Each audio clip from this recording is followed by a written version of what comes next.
suis Patrick Marmen, chef d'équipe au bureau du design de la Ville de Montréal. Le bureau du design vise vraiment à soutenir la créativité, l'innovation puis la qualité du design partout sur l'île de Montréal. On mobilise puis on outille aussi tous les preneurs de décision de projets de design pour vraiment faire des projets de qualité. Le design de commerce a toujours été au cœur de la mission et de notre action.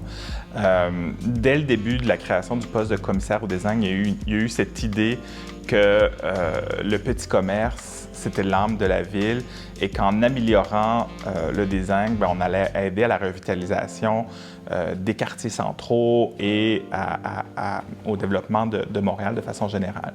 Donc de 1991 à 2005, on a mené l'opération Commerce Design Montréal, qui étaient des prix qui récompensaient à la fois les commerçants et les designers pour du travail de qualité. Ça a été une association toute naturelle pour le bureau de design de collaborer avec PME Montréal, puisque l'initiative Commerce et Design voulait vraiment aider à soutenir les commerçants à travailler avec des designers, puis faire la promotion du milieu de design, c'est vraiment au cœur de notre action.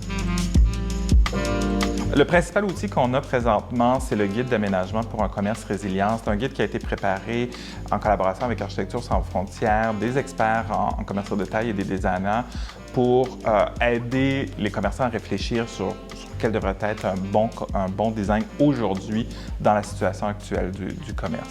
Des idées d'intervention qui sont proposées, d'avoir une continuité entre le design de la présence numérique et le design du lieu physique, d'avoir des espaces ouverts sur la rue, d'avoir des circulations claires et fluides. C'est quelques-unes des interventions qui sont listées.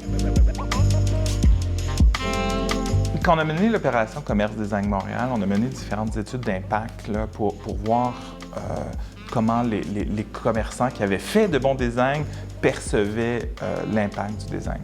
Et les réponses qui venaient le plus souvent, c'était que ça avait contribué à augmenter l'achalandage dans leur commerce, ça avait aussi contribué à fidéliser la clientèle, puis même à augmenter la satisfaction des employés. Donc finalement, un bon design augmentait le chiffre d'affaires, puis facilitait la rétention des employés au sein du commerce.